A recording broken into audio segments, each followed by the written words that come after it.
आश्रम में जारी धर्म चर्चा में एक श्रद्धालु का बाबा जी से सवाल था।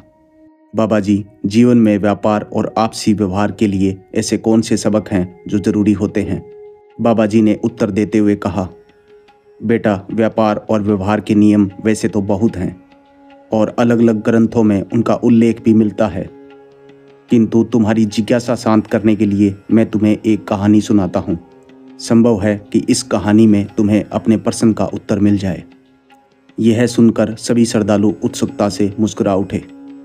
बाबा जी ने कहानी आरंभ की। हनुमानगढ़ शहर में एक धनी और उम्रदराज मारवाड़ी सेठ रहता था। उसका इकलौता बेटा अब वयस्क हो गया था।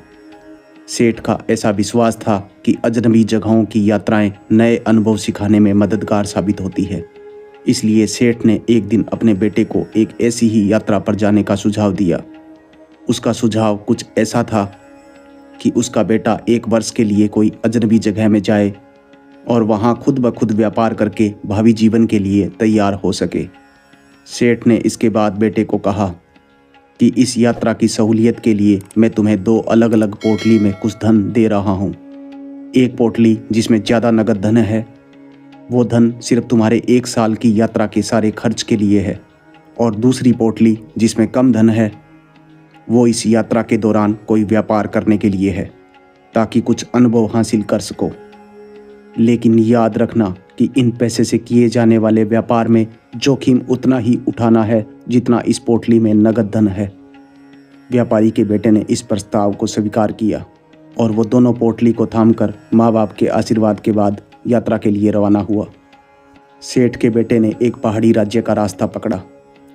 यूं भी सड़क से वंचित इलाके अक्सर सस्ते उत्पादन का केंद्र होते हैं, इसलिए वो इस पहाड़ी इलाके के दूर दराज के एक गांव में आकर रहने लगा।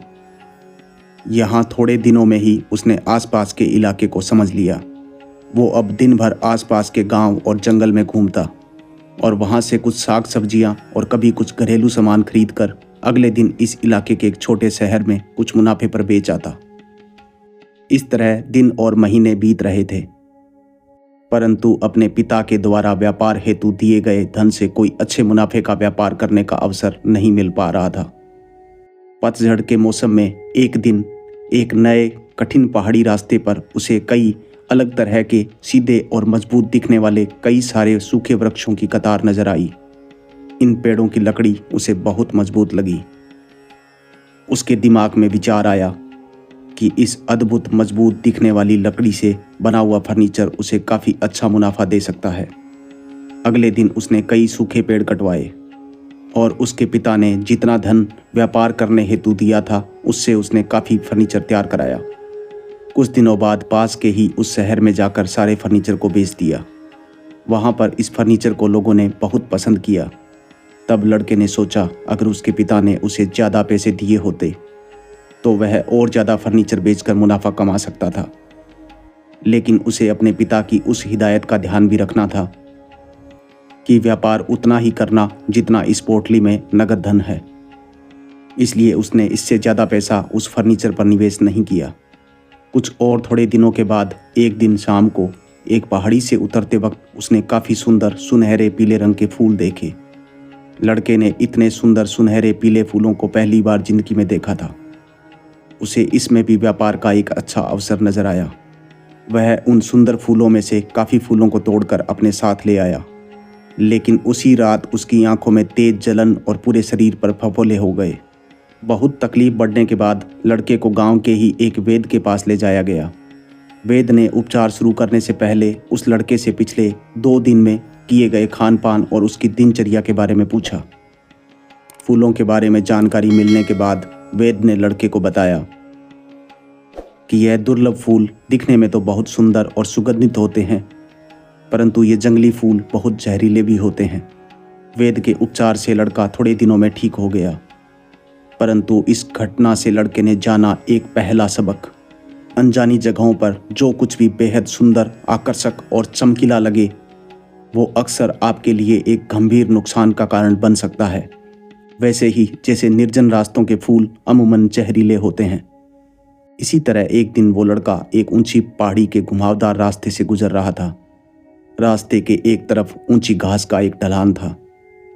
यहाँ थोड़ी देर सुस्ताने के लिए वह इसी ढलान पर बैठ गया। वहीं बंदरों का एक झुंड भी बैठा था।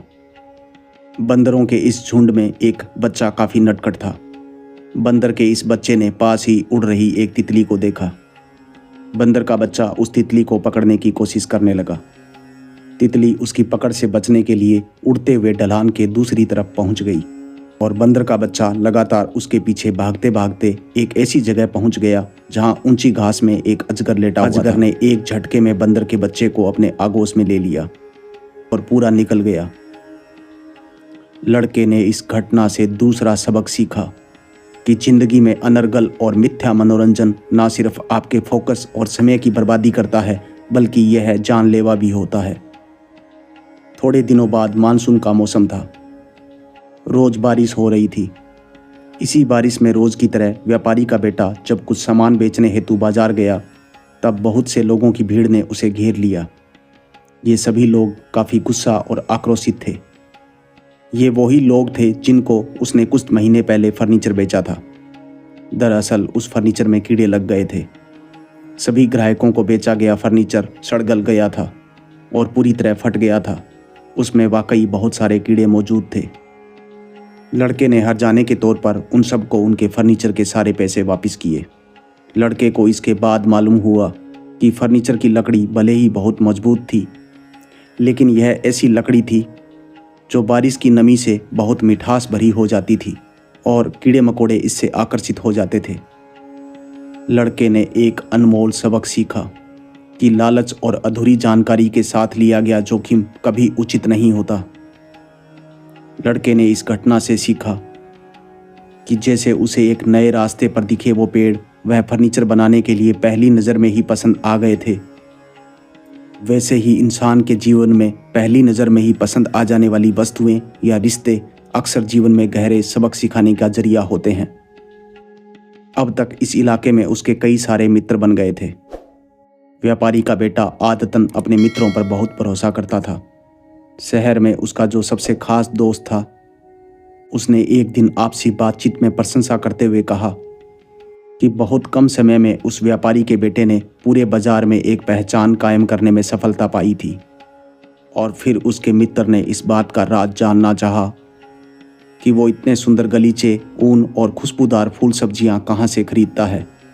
चूंकि लड़का अपने दोस्त पर बहुत भरोसा करता था, इसलिए उसने बताया कि कैसे एक दूर दराज के गांव में, जिसमें कोई भी बाहर का अजनबी आज तक गया नहीं है, वहाँ यह चीज़ें बहुत आसानी से सस्ते दाम पर मिल जाती है और अच्छा मुनाफा हासिल होता है। अगले दिन जब लड़का अपने सामानों की खरीदारी के लिए गांव वालों के पास पहुंचा, तब कोई भी उसे सामान बेचने को तैयार नहीं था। मालूम हुआ कि उन्हें एक नया व्यापारी मिल गया था जो उनके सामान को अब और भी ऊंची कीमत पर खरीद रहा था। वह व्यापारी कोई और नहीं बल्कि उसका ही खास दोस्त था, जिसको उसने अपनी सफलता का राज साझा किया था। एक मित्र पर भरोसा करके उसने व्यापार का रहस्य साझा किया, जिसने उसका लाभ छीन लिया। तब उसने सीखा कि व्यापार को मित्रता से दूर रखना चाहिए। व्यवहार कुशलता का मंत्र यही है कि जिस बात में अर्थ यानी धन जुड़ा हो, ऐसे राज किसी को भी साझा नहीं करने चाहिए। वैसे अब लड़के को कोई फर्क भी नहीं पड़ता था, क्योंकि उसको यहाँ रहते हुए साल भर पूरा हो चुका था। लड़का इस गांव से भारी हृदय से विदा हुआ और अपने घर लौट गया, एक अनुभवी व्यापारी बनकर। बाबा जी थोड़ी देर के लिए शांत हो गए और फिर बोले कि व्यापार और व्यवहार के नियमों का सार यही है कि एक व्यवहार कुशल इंसान को लालच, अनर्गल मनोरंजन और बेहद आकर्षण से दूर रहना चाहिए। साथियों, आपको यह कहानी कैसी लगी? कृपया कमेंट बॉक्स में हमें बताएं। लगातार इस तरह की कहानियाँ सुनने के लिए कृपया हमारे चैनल को लाइक और सब्सक्राइब करें, ताकि हम आगे भी आप तक अच्छी कहानियाँ पहुँचा सकें।